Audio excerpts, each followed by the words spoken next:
The soft hum of the candle at dinner buzzed around me like a restless mosquito, its presence more irritating than relaxing.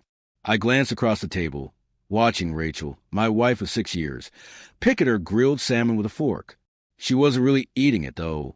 Her focus was glued to her phone, her thumbs swiping up with methodical precision. "Can we at least enjoy one meal without your phone?" I asked, keeping my voice steady. She looked up, startled, like a child caught sneaking candy before dinner.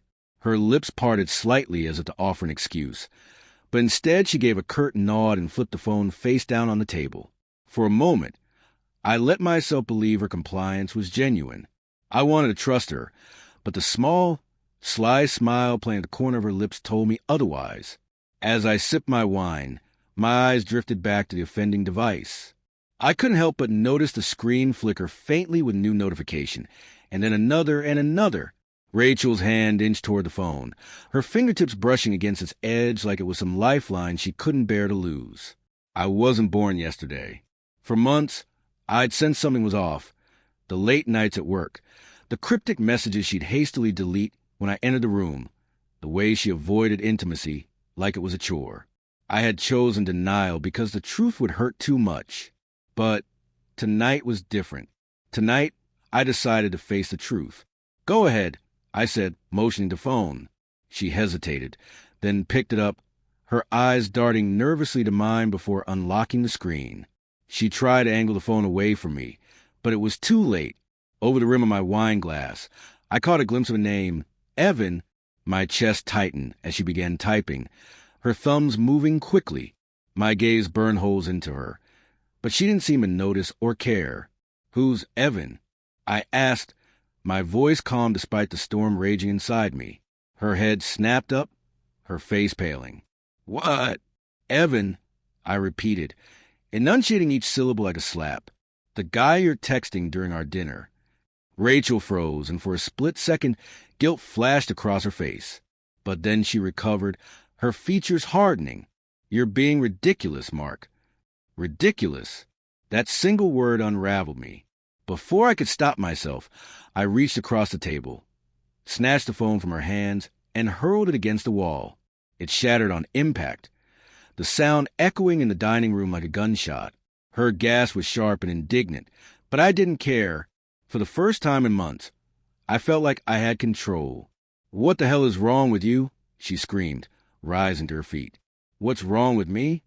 I shot back, my voice rising to match hers. "You're sitting here in our home, at our table, texting some guy while I'm pouring my heart into making this marriage work. What's wrong with you?" She stared at me, her mouth opening and closing like a fish gasping for air. For once, she had no clever retort, no manipulative twist to make me the villain. That silence was all the confirmation I needed. By the time Rachel stormed out of the house, slamming the door behind her, my mind was already racing. My rage was a wildfire consuming every rational thought, but beneath the anger was a cold, calculating determination. I wouldn't let her betrayal destroy me. No, I would destroy her first. The next morning, I called out of work and spent the day gathering information. I started by pulling up our shared phone account. It didn't take long to find Evan's number. It was the one she'd been texting obsessively for months, with messages often exchanged late into the night. I hired a private investigator, a no-nonsense guy named Frank with a reputation for getting results. Within days, he delivered a thick manila folder containing everything I needed.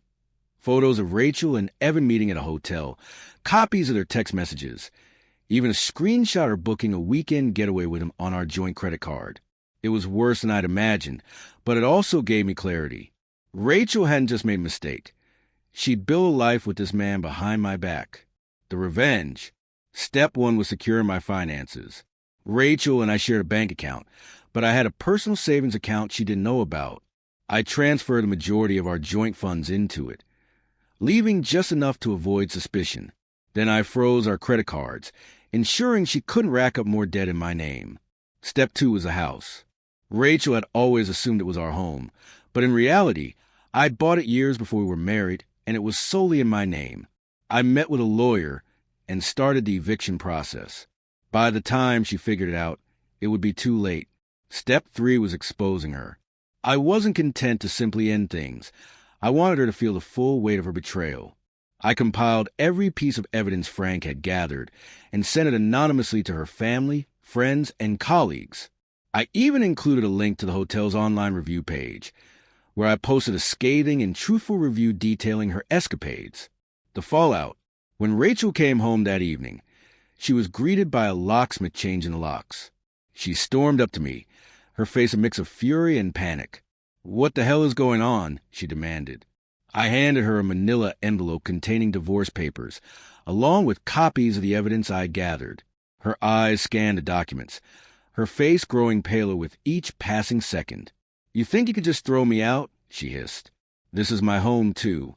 "No," I said coolly. "It's my home, and you've overstayed your welcome."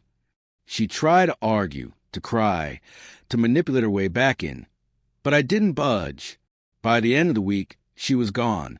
The final blow, Evan didn't escape unscathed either. I found his employer, a small tech startup, and sent him a polite email detailing his behavior, complete with timestamps of his rendezvous with Rachel during work hours. Within days, he was fired.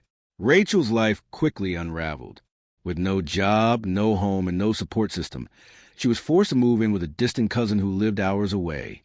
Her social circle, once filled with mutual friends, dissolved overnight. And me? I thrived. A new beginning.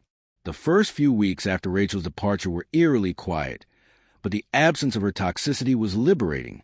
I focused on rebuilding my life, channeling my energy into work, hobbies, and reconnecting with friends I neglected during our marriage. One evening, as I sat on the porch with a glass of wine watching the sun dip below the horizon, I felt a sense of peace I hadn't experienced in years. Rachel had tried to break me, but in the end, she only made me stronger, and that, I realized, was the sweetest revenge of all.